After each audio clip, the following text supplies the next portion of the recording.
रहीम अस्सलाम वालेकुम। मैं मनीर शाकर। आप चैनल को सब्सक्राइब कर लें, अगर नहीं किया लाइक कर लें और बेल का बटन दबा लें। इंसान को इसके तमाम अमाल का ज़िम्मेदार ठहराया गया है और इसकी यही वो ज़िम्मेदारी है जिसकी वजह से इसके अमाल के नताइज उसके सामने आते हैं।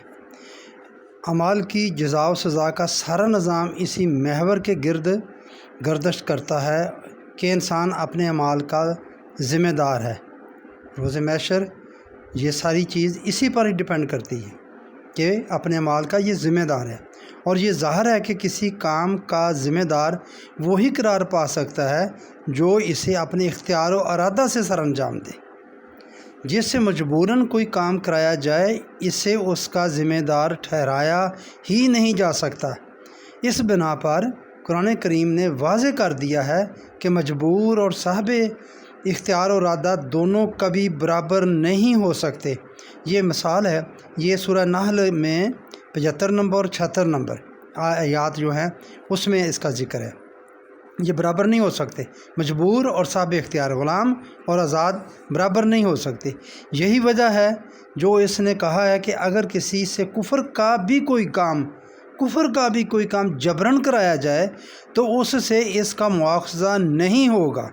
मुआवजा उसी अमल का होगा जो अपने इख्तियार और इरादा से किया जाए। ये नहल की 106 नंबर आयत में ये मज़मून है।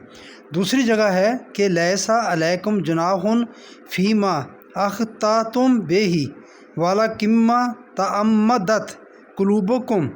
ये अहज़ाब की 5 नंबर आयत है।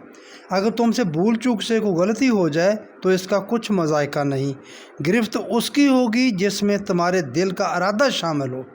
यही असूल उसने अल्लाह ने दुनियावी कानून अदल के सिलसिला में भी मुतय्यन किया है, जिसकी रूह से उसने कत्ल अहमद और कत्ल ख़ता में फ़र्क किया है और दोनों की सज़ाएँ अलग अलग तजवीज़ की हैं। कत्ल अहमद की सज़ा सख्त और कत्ल ख़ता की नरम। ये है मज़मून निसा की 92 और 93 नंबर आयत में कि इंसान की ज़िम्मेदारी का तयन करती है ये सारी गुफ्तगू।